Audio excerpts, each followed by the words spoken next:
Hey everyone, so in today's video I'm going to go over the Medicare changes for 2024. And the biggest change, or I guess the most important change, would be the Part B premium and deductible changes. Now, the first thing is going to be the premium increase from 2023 of $164.90 to $174.70 in 2024. Now, this is for the average person. If you're a high income earner, you're making $400,000 a year, you're making $1 million a year, obviously you're going to be paying more if you've looked at those charts. If you're a low income earner, same thing, you'll be paying less, but for the mass majority, the average person is going to be paying $174.70 in 2024 each month for their Part B premium. The second thing is going to be the deductible, the Part B deductible. Now this is going from $226 for the entire year up to $240 for the year. Now what does this mean? Well, what this means is if you get on a plan G or N, like I show in these charts from my other videos, and by the way, you have to see some of my other videos with charts like this. It's in the description box. Just click on those videos and you'll see prices and charts and so forth, charts like this from different states. But back to this. So with the Plan G and the Plan N, they both you have to pay that Part B deductible of $240 for the year. So that's the difference in 2024. It's going up a little bit, not that much. Another major thing that people obviously care about are the prescription drugs, because this is some of the biggest problems that people have. Now, the maximum rate for deductibles for 2024 is going from $505 in 2023 to $545.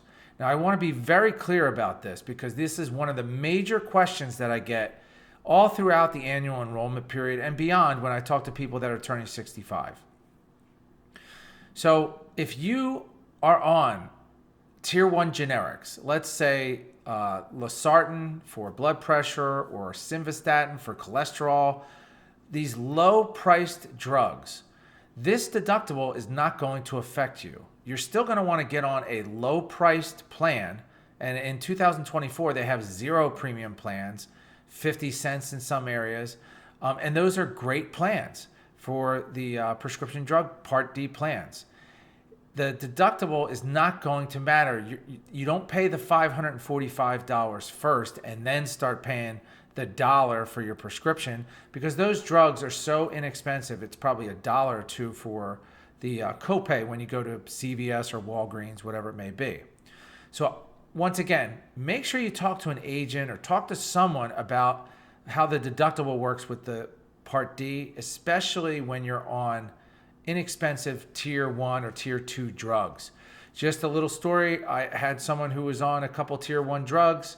They got on one of these inexpensive plans. It had a high deductible of $505 in 2023.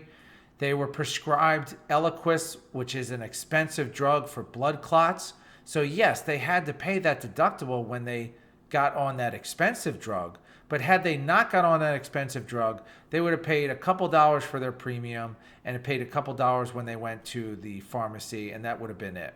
So they're still great plans. So the $545, in my opinion, is not that big of a deal for the maximum. Now, the infamous coverage gap known as the donut hole. I'm going to read this. For 2024, the coverage gap donut hole starts when you and your drug plan spend $5,030 on covered drugs, higher than 2023's amount of $4,660. Now, what does this mean? It's the retail cost of the drugs. So basically, you can't go by what you're going to spend for the drug. It's basically what they tell you the retail cost of the drugs were. So if you're taking expensive brand drugs, you're going to have to watch out for this donut hole, but it's going up by, it looks like, about $400 for the year.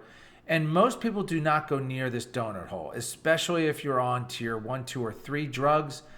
You should not have to worry about it. It's not 100%, but you shouldn't have to worry about that. Once again, you're going to want to talk to somebody who knows about the donut hole and the coverage gap.